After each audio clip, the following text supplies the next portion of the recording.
The hot rodder is a maverick with a wrench. He's full of ideas, enthusiasm, and unanswered questions. His best work comes when the odds are highest and things look the gloomiest. He's been around a long time, maybe since the first Tin Lizzie rolled off Henry Ford's assembly line. Like Ford, the hot rodder felt there was a need to experiment. The early hot rodder removed everything he deemed non-essential from Model T and a Fords to squeeze out more horsepower.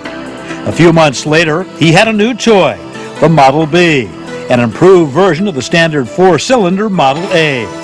The other innovation was the immortal flathead V8, the auto industry's first low-priced, mass-produced engine. In the early 1930s, the restless motor fraternity found a spot to release excess energy and flirt with all sorts of innovations. They located Muroc Dry Lake, a vast expanse of clay-like alkali land, mud-baked solid by the desert sun. It was smoothed by occasional rains and swept clean by strong winds. The wind also caused a major share of hazards. During World War II, Edwards Air Base staked claim on the property, so the hot rodders had to find another site. They settled for dusty El Mirage near Palmdale, broadened their speed base at spacious Bonneville, and invented a new sport called drag racing.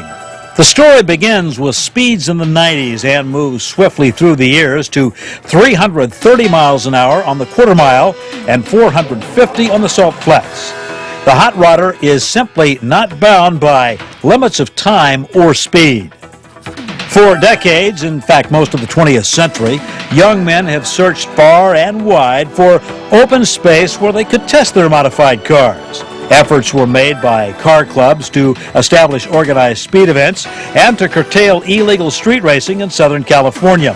It meant working agreements with law enforcement agencies in dealing with insurance costs. The longevity of such locations was disrupted many times, whether it was the Dry Lakes, Bonneville, or many drag strips in the Southland. They came and they went. Longtime San Diego publisher and editor Bill Carroll has chronicled the days of fenderless roadsters in a book titled When the Hot Rods Ran.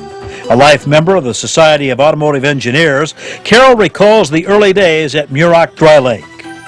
You see, the lake, 12 miles long and 7 miles wide, seems endless. And to city boys not used to sagebrush, they couldn't really judge the distance of when the lake ended. They'd come sailing up and think the lake ended a mile away, but it was really just a few hundred yards. And more than one young man sailed off into the bushes, or, in an unfortunate few, banged into a boulder and relocated their front suspension. The SCTA officials had come up Friday night and laid out the track and put the timing tracks across the track. What they did, they stretched a piece of piano wire from one post to the other. When a car rolled over, it tripped a signal at the timing unit. Traveled a quarter mile and tripped another one. The distance between the two marks was measured and it told how fast the car went. Race went on for probably until about noon or 1 o'clock. By that time, most of the cars had run or retired, so we headed on home. That was Muroc. A wonderful experience, a sharing of knowledge, and cars that ran like crazy. Hot rodders actually discovered Muroc in 1927, but racing historian Frank Lurie says it wasn't until 5 years later that things really started to come together. Well, they needed a real open area, and this really gave them a chance to, as they said, go flat out. It really didn't get organized till 32. Then Gilmore Oil Company started up the Muroc Timing Association. When they got a little more organized, they were able to give out trophies and timing tags, as they called it. They were brass.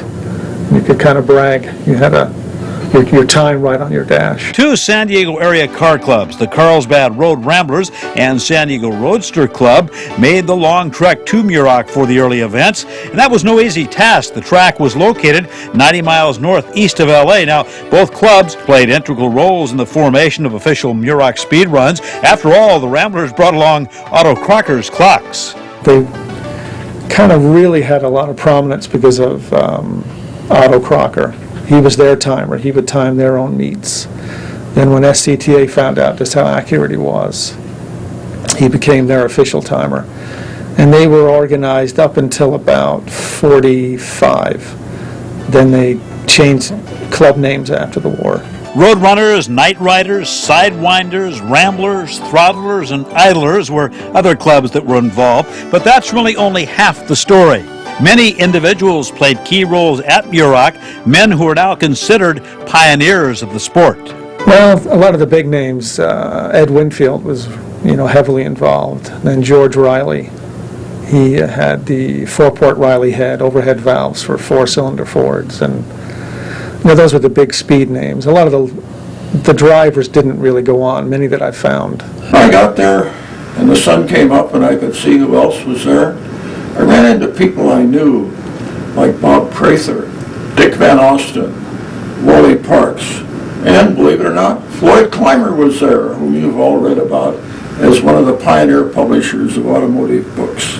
And there were others: Sandy Ballon, Jack Andrews, Roy Richter, Vic Edelbrock, Ack Miller, and San Diegan. Paul Schieffer were frequent class winners. They were typical of the ambitious youths who pioneered the sport. But with the establishment of Edwards Air Force Base on part of the lake, President Bozzie Willis, a San Diegan, formally suspended racing activities on December 4th, 1942. 4 years later, the desire for speed took a new direction. Oval tracks provided a different kind of venue for the hot rodder. Veteran mechanic Bud West says competitors faced a learning curve when it came to their equipment. Well, the gear ratio was the main thing. And running up the lake, say you run a near 3-to-1. It all depends on the RPMs that you want to run your engine to keep it from blowing and so on, and get the maximum speed out of it. But gear ratio was the main thing. In December of 1946, Frank Guthrie and Tom Haynes brought the souped-up cars to Balboa Stadium for a pair of Sunday afternoon shows. And Bud remembers a couple of young drivers who would later be fixtures at Indy. Ranula Yulo and Jack McGrath, and I ran against them in Balboa Stadium. Hot rod racing was also the training ground for some other Indy stars: Troy Ruttman, the Rathman brothers, and Andy Linden. Now, oval track racing lasted only about 10 years, but the hot little cars provided plenty of action.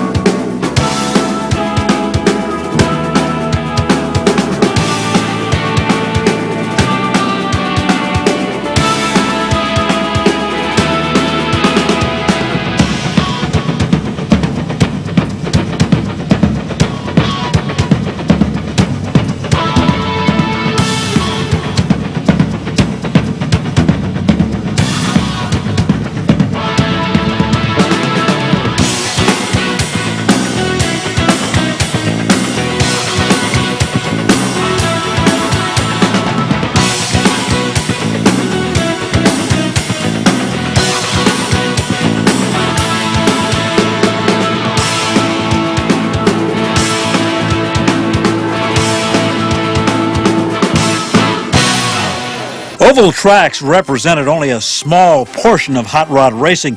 Most of the guys wanted more speed, and after the war, the search began for a facility to replace Muroc. They turned to dusty Mirage Dry Lake near Palmdale and explored Bonneville salt flats in Utah. With added administrative responsibilities, the SCTA hired U.S. Army veteran Wally Parks to be its general manager. Just how exactly did El Mirage come to be? Well, according to Wally, he said, "We settled for El Mirage after finding a spot in Las Vegas unsatisfactory. Unfortunately, there is a lot of dust and there's a problem with traction." Now, historian Frank Lurie agrees that El Mirage was a challenge. They didn't ever like it. It was too rough, too small. But once World War II happened and you couldn't get back to Muroc, El Mirage took over as the number one place to go, or almost the only place to go. The stories the guys tell us, it's the dustiest place ever. It gets into every nook and cranny. There's nothing you can do. But a lot of the old timers talk about the honor it was to go home and go to school on Monday and have Muroc dust on your car. You would never wash it off because it was your badge of honor. San Diegan Fred Lobello was one of the first guys to test the El Mirage surface, but it wasn't by design. And the first time I ran the car there was October the 7th, 1945. And I was still in the Army and was on leave, and Lakes meet was put on. And we went up to Roseman to run, and the day before the night it rained, so the Lakes meet was rained out, but we caravanned over to El Mirage. And they were timing cars there by another timing association, and they let us go as guests. And I ran my car, and then I didn't know how fast I went until the following year when it was in the results in the next programs. I had gone 85 miles an hour. By 1948, fellow San Diegan Warren Holden was also a regular at El Mirage. Well, 1948, my brother and I put this car together. It was a 32 frame and a 27T body, and we'd been working on it for some time.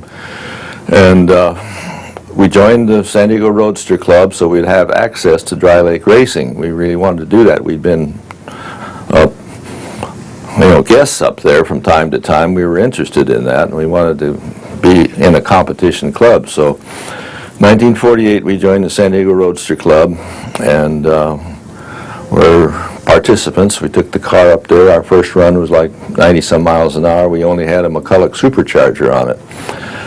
But little by little, we added more equipment and did more work, changed tires, and so on and so forth, and became a competitive member. At one time or another, all the top names came to El Mirage. There was Stuart Hilborn of Hilborn Injection fame. Charles Dimmitt ran the V16 Caddy with the engine in the rear. Ray Brown pulled in from Los Angeles. Then there was Harvey Haller and Randy Shin, also from L.A. The Pearson brothers had one of the prettiest cars of the era. Cochran and Downey from San Diego were regulars. Alex Exedius was a top competitor. Ted Miller ran a Pontiac-powered car. There was the DuBont Brothers Beast. Now, some of the other familiar names: Tom Cobb, Barney Navarro, Bill Burke, Earl Evans, and Charlie Halstead.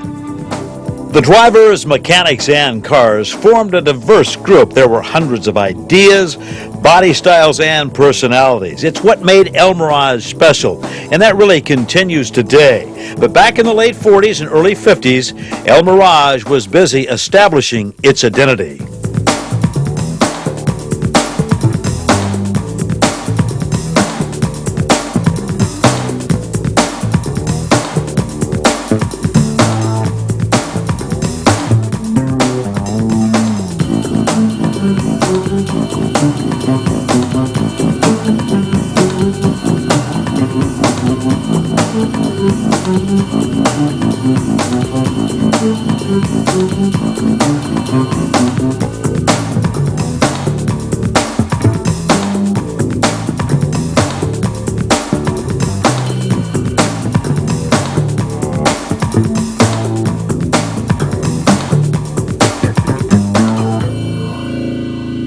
In 1947, hot rodders learned of the fabulous Bonneville salt flats.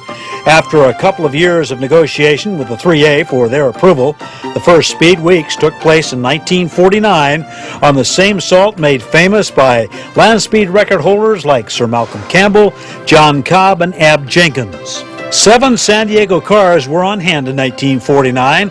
Paul Schieffer, the Holden brothers, Don McLean, the team of Wilson, Dewey, and Leverett, the Downey brothers, and Fred Lobello. Fred remembers that money was hard to come by back then, so fundraisers were established. And money was kind of short, so what the club did, they had a raffle at Paul Schieffer's place, and with the raffle, there was enough money to give each member $125.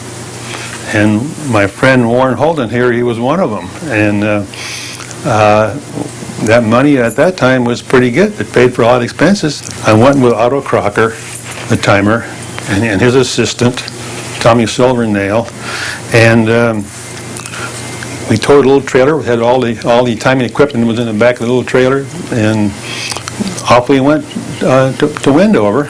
Within the next couple of years, more San Diegans headed to Bonneville. Jim Colbert made a name for himself with a Model T Ford Roadster. Well, the first time I went there, I went the fastest anybody's ever gone in San Diego. I went 121.95. I can remember that like yesterday. And that was, like I say, that was the fastest speed anybody ever gone around here, you know. Colbert wasn't the only San Diegan to make an impact. In 1950, Bruce Crower opened people's eyes with a unique car. The Hudson episode with putting the Chrysler with a blower on top, and I think it was probably the first time anybody put a 671 Jimmy blower on top of a Chrysler. I think that really gave me a head start as far as, you know, notoriety and name recognition. Crower went on to become owner of a nationally known cam and speed equipment company. In 1949, a few members of the Southern California Timing Association, Hot Rod Magazine editor Wally Parks, and an innovative timer named J. Otto Crocker hauled a few cars to Ramona Airport to test a new theory for motorsports, drag racing. In the group that day, besides Parks, were San Diegan's Bozzie Willis and auto dealer Fred Davies. Now, Crocker was an engineer of equipment and facilities at First National Bank in San Diego. He was the builder-operator of the nationally famous Crocker electronic timer used throughout Southern California and at Bonneville. On the track that day, San Diegan Warren Holden set fast time and elapsed time. That was the first timed event. It wasn't a drag race. We didn't race against anybody else. It was a timed event. We were checking Otto Crocker's timer and whether we could stop on a strip that long. And with that, we didn't have parachutes or anything, but of course at 91 miles an hour, you didn't. One important thing came out of the Ramona experiment, whether to utilize an eighth or a quarter-mile racing strip. After several runs, the quarter was approved by the small committee, which also included a few San Diego Kart Club members. The National Hot Rod Association was then formed in 1951, and the first commercial track was run by C.J. Hart at the Santa Ana Blimp Base. Lakes cars at first were matched against competition bikes from the American Motorcycle Association. This meet made history and plainly showed a genuine new sport of drag racing was coming into its own. And San Diego was not far behind in the evolution of this fast acceleration sport. An abandoned auxiliary landing field in National City had already become a magnet for illegal racing. Because of this, it became a hard sell for the newly formed San Diego Timing Association to convince law enforcement authorities that proper sanctioning was possible. The first organized drag was in March of 1951. Now, what got us started to organize it and make it legal, because in 1950 we used to just go out there and race, and God, you'd have cars running all kinds of ways. So that put a halt to all of that. The police come out and made sure that the place was shut down. So what we did, we got a bunch of the guys together and we run what we call the illegal legal drags. What we do, we organize, we got tires and cans and barrels and stuff and laid out a strip. The first meet, although well orchestrated by the SDTA, was called to a halt by the sheriff. We drove out there in his Model A and watched organized drag racing at Paradise Mesa, and then we're amazed to see the sheriff come in and shut it down. And we thought it was all on the up and up, and they had loudspeakers and concessions and everything else, and we went away saying, wow, these guys are so involved in this that they set it up with safety inspection, they had a pit area, but it wasn't sanctioned by the owner of the property. We got together and organized ourselves and everything, and we went and talked to the lady that owned the property at Paradise Mesa. Thanks to Fred Davies, he owned the Nash dealership in San Diego, and he knew the lady, and he took us to meet her and everything. So luckily, she let us rent the strip for her for $1 a year. We had Otto Crocker's timing at the time, and Mike Nagum had a lot to do with that, being organized and being recognized as a legal drag strip. Ramirez was the main driver for the internationally flavored racing team called the Bean Bandits. Now, they were predominantly Mexican, but the mixture included other nationalities. At that time, there was about, probably I think about 15 of the original fellows at that time, and mostly Hispanics. We had a Japanese fellow, and we had a black fellow there, and Lebanese, and Filipino kid. There was Italians, French, you name them, you know.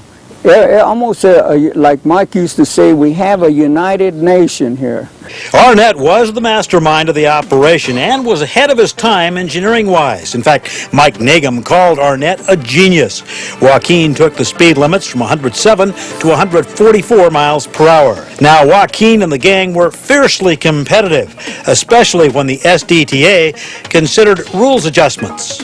You know, I don't remember ever actually being voted in, but I ended up being the president of the San Diego Timing Association, and I can remember our first meeting down at Davies Motors, and Joaquin Arnett and Harold Miller and a couple other guys showed up and threatened to blow a hole in the drag strip because they didn't like our new rule changes. I never will forget that. I still tease Harold Miller about it, and Joaquin. I can remember being the tech inspector that was telling these guys that they had to put a bell housing cover on their car. Bell housing cover? What do you mean a bell housing cover? You don't have to put a bell housing cover on. Yes, you do. You got to put one on because the flywheels and clutches have been blowing up and they're cutting people's feet off and everything. So he said, well, what you can do, you don't have one right now, just take a great big tire, cut that tire off, tie some wires around it, tie it around the bottom of the bell housing so it covers the top, so if it comes through, at least there's some kind of protection. Nelson, we're going to take you over the end of the strip back here and beat the snot out of you. Just knock this off. I said, no, you're not going to do that. But they threatened me. I still kid Joaquin to this day. By now, you know that Joaquin was kind of a feisty guy, but when he got behind the wheel, he was all business. Arnett established the first overall record speed of 111.80 in the Bean Bandit's dragster. His Class A machine was in a category reserved for modified bodies and frames. By 1959, Arnett's overall record had reached 138.67. Track officials were quick to claim that Paradise Mesa was a drag strip of first, and they promoted the fact. It was the first strip to use both the elapsed time and high-speed timing automatically on the super-sensitive Crocker clocks. It was the first to incorporate insurance benefits to participants through the entry fee. A hospital assessment of $1 to join was an optional item. $5 monthly dues were required to be an SDTA member. A club could be recognized if it had 10 dues-paying members. Motorcycle and sports car racing were other firsts. These were established to cement mutual relations among various sanctioning organizations, and the event had crowd appeal. But drag racing was still the main attraction. Paradise Mesa was becoming the West's fastest strip. The sound and the fury of championship competition became a non-stop carnival, a celebration of speed that stirred enthusiastic fans and attracted the sport's biggest names. Yeah, there was Art Chrisman used to come down every now and then, Otto Reisman, Calvin Rice, Cagle used to come down, Holly Hedricks, and guys like that, all pioneers in the drag racing. All speeds at Paradise Mesa were certified to be 1/1000th of a second in accuracy by Crocker's clocks. Paradise operated as an amateur sport through 1954, with the rewards being trophies, certificates, or containers of nitro. In our class, I mentioned before, we got 27 trophies out there, some first, some second, and some third in our roadster class. Joaquin Arnett was famous for being the champion of that strip, and he had the first, what they call dragster. It wasn't legal for street, but it was fast because of the way it was designed. Old man Olson that invented the Go Plug was one of the ones that put us higher than anybody on the fuel mix. And the fuel mix is still kind of buried with what you use in it and back and forth, and that's why we went faster than anybody with a stock engine out of a car. We didn't put sophisticated pistons in it and all this stuff. It was a fuel mix that got us ahead of everybody. Joaquin was the star, but soon others began challenging him for that spotlight. Guys like Jim Nelson, Emery Cook, Jess Vandeventer, and Ted Sear. We had to go faster, you know, so the next thing was a dragster. And we built the first dragster, and we called it the White Rat because it was, by today's standards, it was very, very, very poor car. But we ran 125 miles an hour with that car when we first started running it, and that later I put a supercharger on it. We ran 135 miles an hour with the car. I enjoyed Paradise Mesa an awful lot, especially growing up in high school and having all the car clubs. There was a lot of car clubs during those days that got the young kids involved, and I think that was very important. And a lot of those people ended up in the auto industry. Paradise Mesa would produce 3 national champions in Sear, Vandeventer, and drag masters Jim Nelson. Nelson also was the 1962 top eliminator at Pomona's Winter Nationals. He established the national elapsed time and speed marks of 8.59 and 180.36 miles per hour. That was a very exciting time, and we were very innovative on that particular dragster. In fact, the dragster that we built, the Dragmaster Dart, that was the first time it ever ran. We did some test driving on it and everything else, but that was the first meet that ever ran at. And the Dodge engine wasn't a big successful thing at that time. Nobody else was trying them, so we decided that it looked like it had a lot of potential. And so we developed that, and a brand new chassis, a lot of new ideas and stuff on that. I won the Nationals actually 3 times, 1960 through 62. In 1962, I won the World Point Championship, traveling all over the United States, and I won a brand new car from Hertz shifting at that time. Sear won the national top eliminator title in 1958 when his Chrysler-powered car covered the quarter mile in 10.04 seconds at a speed of 139.75. We took 2 cars back there. We took Old Blue, which we called later Dragster after the White Rat, but Old Blue, and we took it back to sell it. And we were going to run the TE 440 Scotty Finn car. It was going to be our main car, and it was supercharged, and Old Blue was normally aspirated. Well, we ran the fastest, of course, with the supercharged car, and set the records with both the lapse time and top speed with the Scotty Finn car, but we won the race with the blue car. Paradise Mesa was closed down in 1959 because of a home development project. The drag racers needed a new location, but it wouldn't be easy. Paradise Mesa's #1 star, Joaquin Arnett, decided to test his luck on other tracks across the country. We went all the way to the Great Lakes drag racing up there, and I don't think any place in the United States they had a drag race. We went to drag race there, and fortunate enough, we were lucky enough to win most of the events. While some had a fling at racing, others were just intrigued with the stellar qualities of the automobile. These bands of hot rodders spent their hours redesigning, painting, and polishing to present them at auto shows. The growing standard of quality and craftsmanship were displayed in customizing hot rods, street machines, lowriders, classic muscle cars, and high-tech imports. I think it started probably in the 50s, and it was a very small basis of car shows. Maybe 15, 20, 25 cars would be max at small little American Legion halls and things like that.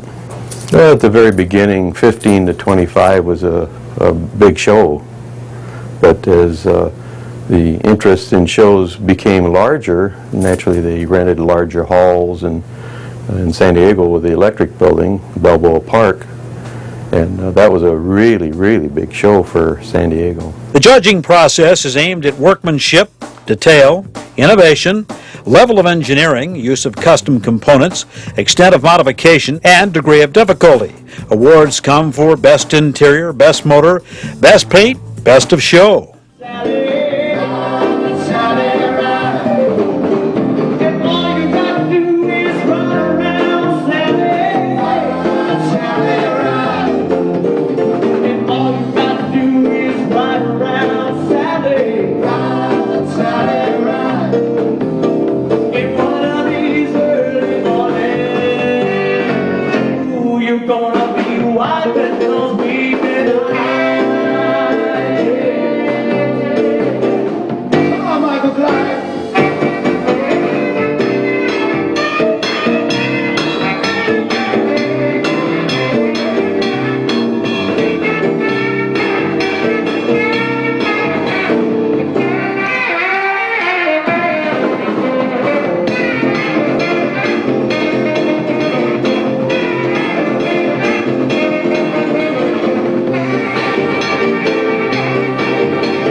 Eventually, car restorers balked at trophy awards when promoters gave prize money to adjoining Battle of the Bands competition.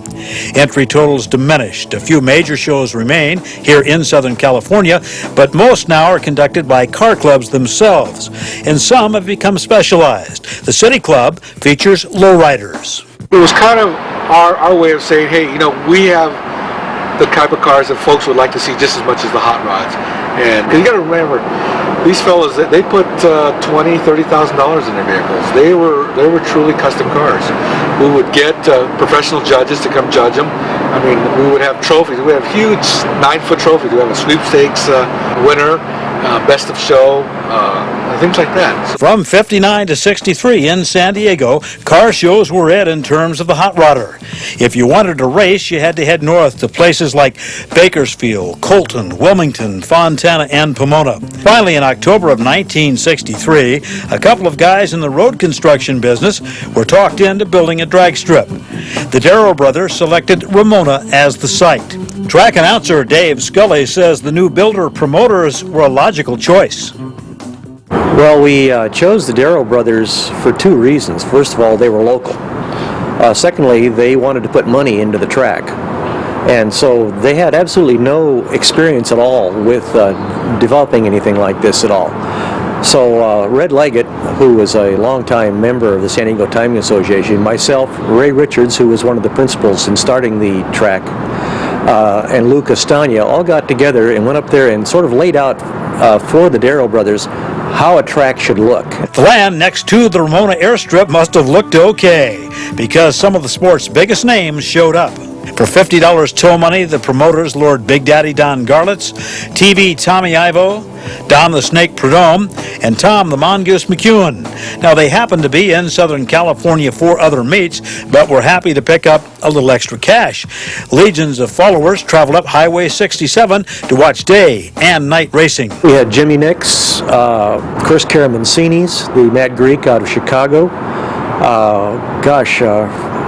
Pandemonium, which was a dragster out of Kansas City, and then the normal Southern California crowd and the cars coming over from Arizona and the El Centro area filled the rest of the field out very well. Now, if there was a marquee performer at the old San Diego Raceway, it had to be Jerry Baltus.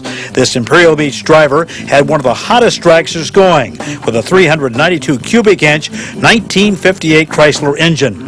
The Yellow Beauty had a Crower cam, Enderley injectors, Olds rear end, and a 130-inch wheelbase carrying 1,300 pounds. His fastest elapsed time for the quarter mile, 7.76 seconds, a top speed of 196 miles per hour. Baltus reached number 2 in the nation's match race standings off a string of 6 straight eliminator victories. Well, I remember one race in particular at Ramona that Tom McEwen, Don Garlitz, Kenny Safford, Emery Cook, Dallas Martinson, John Mulligan, and it was a round robin. It was a challenge for the number 3 spot with Norm Weekly, and I ended up winning the number 3 spot from Norm Weekly. We won the top fuel race for the first NHRA points race for the 1964 season.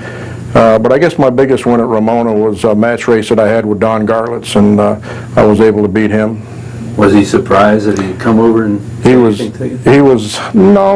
Don is a good competitor, and he knew he was going to get used up at my hometown drag strip, just like he used me up on the East Coast one time.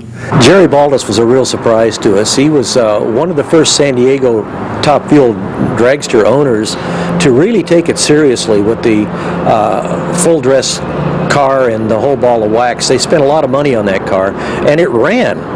It really ran well, and it was competitive with anything they had in the Los Angeles area. So we set Jerry up as being the kingpin of Southern California, San Diego style, and we dared people to come down and knock him off the perch. And I think for about the first year we were running, I think Jerry only got beat maybe once or twice in a year of competition down here.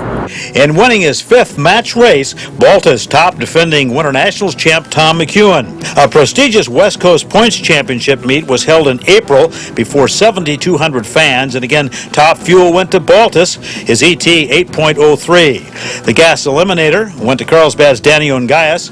Stock eliminator winners were Gas Ronda and Dave Kempton. But Baltus wasn't finished. For his sixth straight, he excited a crowd of 4,800 by sweeping two from John Mulligan.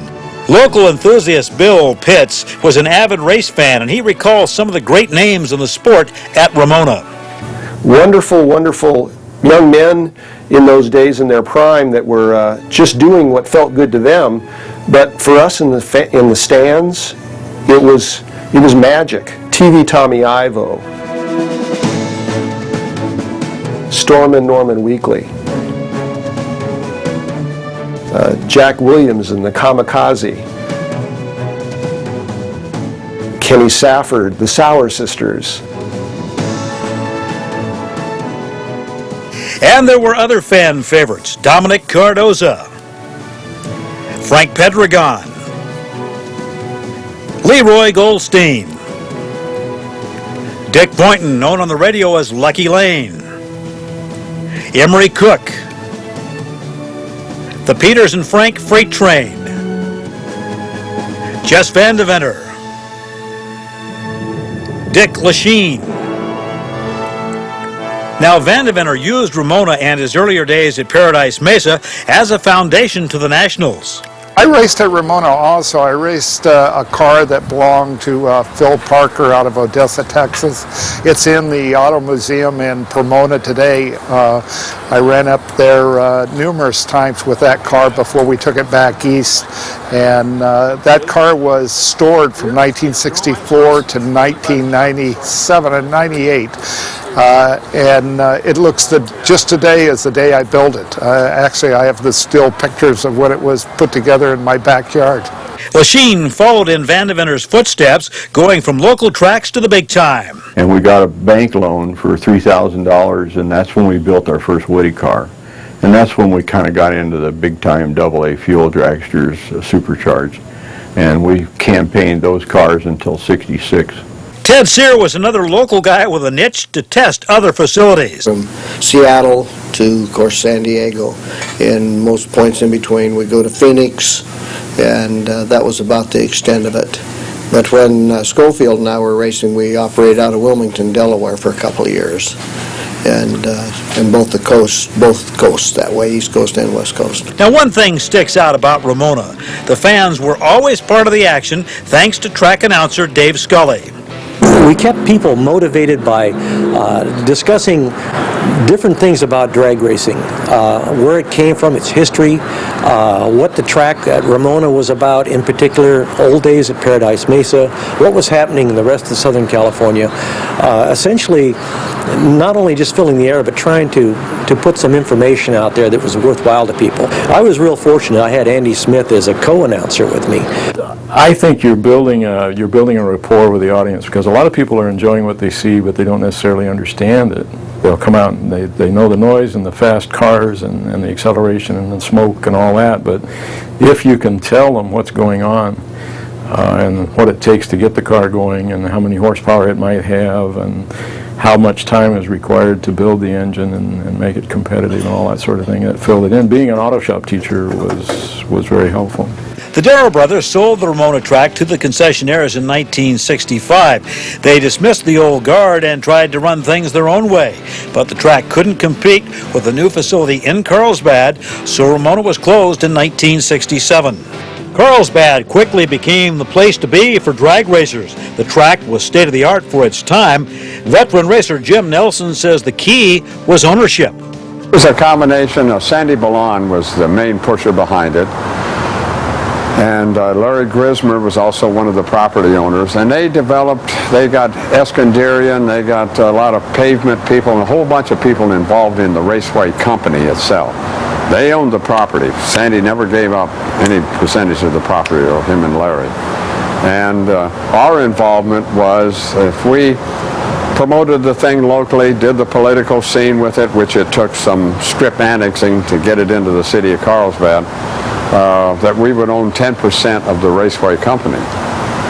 Well, in about 2 years, I was ready to give them back that 10% of the Raceway company. I wanted out because it was taking all my time and we weren't making that much money out of this thing. But it was a very exciting thing, and it was the very first strip that ever had steel guardrails, the full length of the thing. And there was all kind of, oh my God, you're going to create, there was all the naysayers that said that was the wrong way to go, and it really wasn't the wrong way to go, as you know, by today's standards. They had to put guardrails on both sides of that track to keep the cars from, if they had any problem, from hitting the banking on the right-hand side of the track or from falling off into the pit area on the left-hand side of the track, because it was a 25 or 30-foot drop down on the left-hand side of the track. They utilized every inch of space they had in that thing. Quickly, Carlsbad became the fastest drag strip in the country. John Mulligan posted the first under 7-second lapse time for a quarter. Danny Ungaias, a Hawaiian-born Carlsbad resident, dueled Tommy Allen often on his home track. Ungaias was very successful nationally, winning a number of national titles. Then years later, he wound up racing Indy cars at the Brickyard. The first top eliminator at Carlsbad was Danny and I was the last round, and both of us red lighted, and everybody said I red lighted first, so Danny got top eliminator. So yeah, I used to get paid to come to Carlsbad. That was really rare in those days, but I used to get $50 to show up. The will to win is ingrained in everyone who races. It's a priceless virtue for any competitive driver, and Bill Pitts appreciates the beauty. It seemed as though when we got into the mid-60s, especially, we saw people like Tom Hanna creating bodies on these cars that had beautiful swooping lines, tails that extended beyond the roll cage to the back and enveloped the chute, the parachute, and noses that came out to the front and had these beautiful ornate beginnings to them that would flow over the car and create this incredible, beautiful, purpose-built car that on any given day, despite its beauty, could win. The cars were getting fancier and expenses were going up. For some, thoughts of those early years when the sport was in its infancy held fond memories. When I first started, I towed my coupe to Paradise Mesa on the end of a rope. You know, one guy towing me, and I'm back in the coupe steering it all the way from Spring Valley to Paradise Mesa, and you'd take it up there without a magneto, because you knew somebody'd have a magneto, and they'd let you borrow it to make a run with. And nobody was, there was no. In the early days, our top eliminator prize was you could have a trophy, or you could have 5 gallons of nitro. And 5 gallons of nitro was worth $25 in those days, so, everybody'd take 5 gallons of nitro. By the late 60s and early 70s, money had become all important, and the big guns started to dominate on a regular basis. Now, when it came to match races, drivers would look for every edge to get that win. Tommy Allen was the master of head games, and he would tell on guys something about, that I was noticing that right wheels, he may have a problem, then he'd jump in the race car before anybody could answer anything back, and you'd see the crew running around the car looking to see what possibly could be wrong. That was just Tommy's way of dealing with things. Match races became a staple at Carlsbad, and it started out of necessity. You would sometimes pull a couple of cars out of the top fuel show that were real standouts and run a match race, particularly if you had what we would call a slow program, where you either didn't have a complete top fuel field of cars, or there was some problem, low entries or whatever it may be. And in which case we would take two guys and we would offer them dollars equal to the top eliminator money and have them match race each other. It was usually a 3 out of 5. The crowds enjoyed the head-to-head racing because of the excitement. But for the drivers, it came down to cold, hard cash. We had our rankings, and number 3 would challenge number 2, or number 1 would challenge number 4, or vice versa, or whatever, and you would set up match races with the promoters, and then the promoters would publish that and promote it and pay you a big guaranteed purse. And so that worked out really well, because you always knew you were going to get some money out of it. Carlsbad was making a name for itself, and the racing fraternity was quick to take notice. It was a nice track. It had a fairly nice facility in terms of a tower behind the start line, and it brought some really good racers. I think that by and large, you found that all of the big hitters nationally, almost all of them, eventually wound up at Carlsbad, because they'd come to Southern California and make their way down to the Carlsbad Raceway to run one of those days that they were running. There was a whole new group of racers that came in, but really what they were recombined teams more than they were, newer drivers. We had a fairly steady crop of race car drivers from about 1964 to about 1967. You usually see pretty much the same racers every week, but sometimes they would be changing cars because cars and technology were changing very rapidly, and the cars were getting faster. The chassis were getting a heck of a lot more sophisticated, and they were getting more horsepower out of the engines. Some changes were visible to the eye, and the fans loved it. During this era, the cars were like smoking monsters. This was during the smoke era, especially in the early 60s, before they started realizing that if they slipped the clutch and locked the tires, you could be even faster. They were smoking the tires, locking up the clutch or sliding it minimally, and leaving these beautiful trails of smoke behind these beautiful works of art. And to me, it was incredible.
Drag strips like Carlsbad and the San Diego Raceway could no longer accommodate monstrous machines that exceed 300 miles per hour. Crowds became larger. The San Diego tracks could accommodate 5,000 to 7,000. Now the new arenas draw over 50,000 for national events. 23 national tournaments are held each year. Major stops are Gainesville, St. Louis, Seattle, Indianapolis, Phoenix, and Pomona. Other than Pomona, where are the Southern California tracks today? We don't have much around in Southern California outside of Pomona. Then they got the Carlsbad Raceway, which is just a small track for the stockers and the slightly modified cars. But you have Palmdale. Palmdale is quite popular, and they race up there, I believe, every weekend. I have friends that go up there and race at Palmdale. Palmdale showcases weekend racers, guys competing on limited budgets, drivers who can't afford fuel dragsters and funny cars. They're content with classes like modified production, competition fuel, and stock sports. Now, the fun is still there, but you don't need major dollars. The bottom line, if you want to play with the big boys, you need major sponsors. For Dick Lachine, it came down to other priorities. Myself and my partner was, we were just working every day and trying to raise our children and pay our house payments and we didn't. I think one year Lee and I actually kept track of it and tried to do it on a professional level, and we made, if my memory serves me correctly, we earned about $40,000 or $48,000 that year racing, and we spent $40,200 or something like that. I take it back. At the end of the year, I think he and I split $800 because I remember buying a stereo for $400 with it. We always figured that it would commercialize, but it just so happened that we got out of it too soon. Everybody was raising the family at the time, and we just let it go for a while, and it commercialized. And look at it today. It's unbelievable what they're doing today with those cars. Ramirez was a member of the Bean Bandits. The Bandits were led by Joaquin Arnett. Now, Joaquin is one of 9 San Diegans who have been inducted into Don Garlett's Hall of Fame. Joining Arnett, Ted Sear, Danny Ongaias, Paul Schieffer, Emery Cook, Bruce Crower, Jerry Baltus, Dode Martin, and Jim Nelson. that was a very happy day in my life. Never thought anything like that would ever happen. You don't go build a hot rod. You're not a kid and you build a hot rod and say, well, I'm going to develop this thing into the Hall of Fame. You didn't even know there was going to be such a thing, you know. So that was a pretty exciting thing. I was really proud of that. And I was inducted into that because of my history of drag racing, starting at Paradise Mesa and everything that I did on the West Coast and Southern California at Ramona. And after I had left Southern California, the Top Fuel car with the Guzzler. And then I also owned two funny cars that we campaigned from 1970 to 1973 in the Midwest and on the East Coast. And we did race those at the Pomona Winter Nationals every year. Local drivers enjoy a place in the Hall of Fame, but for some reason, Bruce Crower feels San Diego hasn't really been recognized for its contribution to the sport of drag racing. I think San Diego's been kind of neglected when it came to, it's all been going to LA and Orange County. But San Diego, if you percentage-wise for per capita, I think we probably did more per capita than LA. Because, you know, a lot of guys are going to the lakes, El Mirage and Muroc in the early days with guys like Bazzi and other guys in San Diego timing. They sort of helped the whole program along, and the good ideas all came together, and pretty soon, NHRA and the good timing stuff came, and Otto Crocker was out, and then electronic eyes came in, and all that stuff started to grow into a phenomenal deal. I mean, drag racing is monstrous and big. There is no Hall of Fame at Bonneville, but they do have an exclusive 200-mile-per-hour club. And two San Diegans joined that fraternity with ease, Nolan White and Don Vesco. White first made an impact in the 60s, setting class records, and at the age of 72, he was still going strong. Nolan averaged 413 miles per hour over two 3-mile runs for the piston-driven record. He had hoped to exceed Vesco's 458 miles per hour, but before Nolan's dream run could come true, he lost his life on one of his record attempts on the Salt Flats. Vesco made his first trip to Bonneville at the age of 16 and held land speed records for motorcycles for 19 years. Actually, I got started with that in about 59 with a motorcycle, and then went all the way to 78. Went from, I think we set a record in 1970 with a motorcycle, world record, and then again in 74, and later on 78 was the last world record I set with a motorcycle. Don then began running wheel-driven turbines and enjoyed lots of success. But there were a few bumps along the way, like this crash at 300 miles per hour. Don was okay. Then in October of 2001, Vesco drove his gas turbine-powered car, the Turbinator, to an FIA world land speed record of 458.440 miles per hour. It was the fastest wheel-driven vehicle on planet Earth.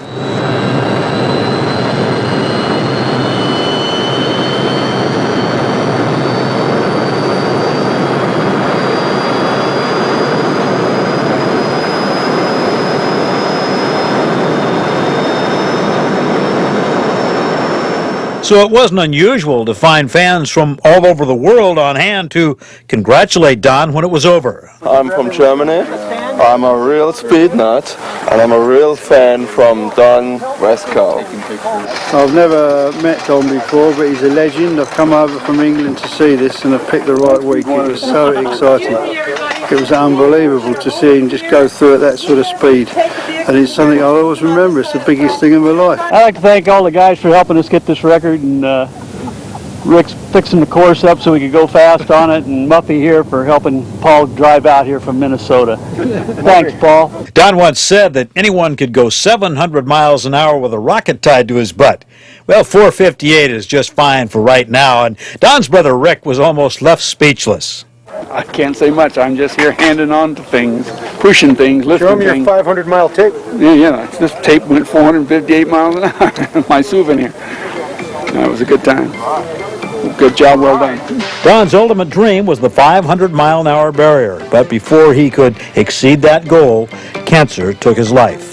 In the future, will some other San Diego drivers head to the Salt Flats to pick up where Vesco and White left off? Well, only time will tell. But looking back, almost 7 decades have passed since it all began. From those beginnings in the lakes, salt flats, and abandoned airstrips, hot rodders have come a long way in reaching the heights.